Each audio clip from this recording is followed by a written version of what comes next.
আসসালামু আলাইকুম। প্রত্যেককে সারওয়ার জাহান সুমন। চাঁপাইনবাবগঞ্জ জেলার অন্যতম একটি উপজেলা, রেশম এবং আমের জন্য বিখ্যাত সীমান্তবর্তী উপজেলা ভোলাহাট উপজেলার আম্রকাননের ছায়াতল থেকে। এখন বাংলাদেশের যে পরিস্থিতি সেটি হচ্ছে ভোটের দামামা বেজে গেছে। সব দল ভোটের হিসাব নিকাশ নিয়ে ব্যস্ত। এই সময় বাংলাদেশে একটি সংকটময় অবস্থা পার করছে। বাংলাদেশের অন্যতম গণতন্ত্রের অন্যতম একটি নাম, বাংলাদেশের 3 বারের মাননীয় প্রধানমন্ত্রী বেগম খালেদা জিয়া অসুস্থ, সংকটময় অবস্থায় রয়েছে। উন্নত চিকিৎসার জন্য উনি লন্ডনে যাবেন। আমরা গণতন্ত্রকামী মানুষ প্রত্যাশা করে এই ধরনের মানুষগুলোকে, যারা সারা বাংলাদেশের মানুষ যখন যে মানুষটির জন্য দোয়া করছে, যে মানুষটির সুস্থতার জন্য শুভকামনা করছে, আমরাও তার ব্যতিক্রম নয়। আমরাও প্রত্যাশা করি 3 বারের মাননীয় প্রধানমন্ত্রী সুস্থ হয়ে দেশে ফিরে আসুক এবং দেশের হাল ধরুক। এটি আমরা সংকটকালীন মুহূর্তে আমরা প্রত্যাশা করছি। যে বিষয়টি নিয়ে আমি এখন ক্যামেরার সামনে দাঁড়িয়েছি, বর্তমান সরকারের অধীনে প্রায় 15টি মাস অতিবাহিত হয়ে যাচ্ছে। এই 15টি মাসে এমন কোনো দিন নেই যে ঢাকার শাহবাগ বা প্রেস ক্লাবের সামনে দাবি আদায়ের লক্ষ্যে কোনো না কোনো গ্রুপ, কোনো না কোনো সংগঠন এরা দাবি আদায়ের লক্ষ্যে সমাবেশ করছে না। প্রতিনিয়তই যেন শাহবাগ এবং প্রেস ক্লাবের আঙিনায় জটলা বেঁধে দাবি আদায়ের জন্য সরকারকে জিম্মি করছে, জনগণকে জিম্মি করছে পথ রুদ্ধ করে। এতে ভালো মন্দ কতটুকু সেটা জাত বিচার।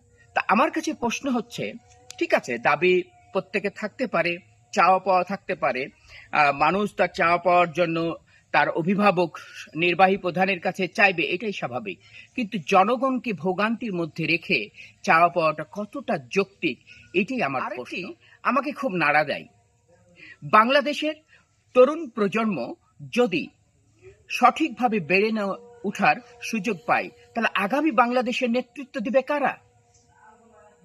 সেই তরুণ প্রজন্মের মেরুদণ্ডকে ভেঙে দেওয়া হচ্ছে মাদক নামে এক ভয়ঙ্কর একটি নামে।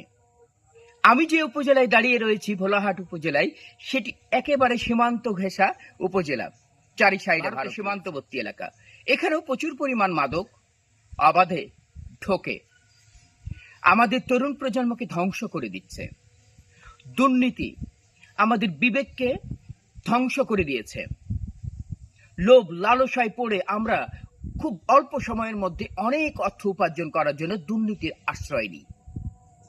একজন রিক্সাওয়ালা কিন্তু দুর্নীতি করে না। টাইওয়ালা প্যান্ট শার্ট ইন করে পরে থাকা মানুষটাই কলমের খোঁচায় কিন্তু কোটি কোটি লক্ষ লক্ষ টাকা দুর্নীতি করে আমার দেশের অর্থকে বিদেশে পাচার করছে। শাহবাগে কিংবা প্রেস ক্লাবে এই দুর্নীতির বিরুদ্ধে কিংবা মাদকের বিরুদ্ধে কোনো সংগঠন, কোনো ব্যক্তি, আমরা কেউ তো দাঁড়িয়ে প্রতিবাদ করছি না। কেউ তো আমরা বুঝছি না আগামীর ভবিষ্যৎকে নিয়ে, আগামীর চিন্তাকে নিয়ে। আমরা শুধু নিজেকে নিয়ে ব্যস্ত আছি। আসুন না, আমরা সবাই নিজেকে নিয়ে যেমন ভাববো, নিজের পরিবারকে নিয়ে ভাববো, পরিজনকে নিয়ে ভাববো, নিজের পাড়া প্রতিবেশীকে নিয়ে ভাববো, সর্বোপরি আমাদের এই সুন্দর বাংলাদেশটিকে নিয়ে ভাবি। সুন্দর বাংলাদেশটিকে নিরাপদে বসবাস করার জন্য আসুন আমরা মাদক, দুর্নীতি, অনিয়ম, অনৈতিকতার বিরুদ্ধে কথা বলি, এক হয়ে প্রতিবাদ করি। প্রয়োজনে আমরা শাহবাগে গিয়ে আমরা সংঘবদ্ধভাবে মাদকের বিরুদ্ধে সংগ্রাম করি, মাদকের বিরুদ্ধে একতাবদ্ধ হই। আমরা শাহবাগে মতো আমরা প্রেস ক্লাবে গিয়েও আমরা প্রতিবাদ করতে পারি মাদক, অনিয়ম, দুর্নীতির বিরুদ্ধে। আসুন 9 ডিসেম্বর আন্তর্জাতিক দুর্নীতি বিরোধী দিবস।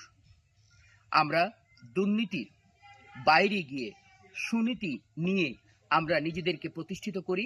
আমাদের আগামীর প্রজন্ম, আমাদের সন্তানদেরকে আমরা সঠিক পথে পথ চলতে সহায়ক হই এবং পথটি দেখিয়ে দিই এবং সুন্দর একটি বাংলাদেশ বিনির্মাণের জন্য আমরা সবাই এক হয়ে কাজ করি।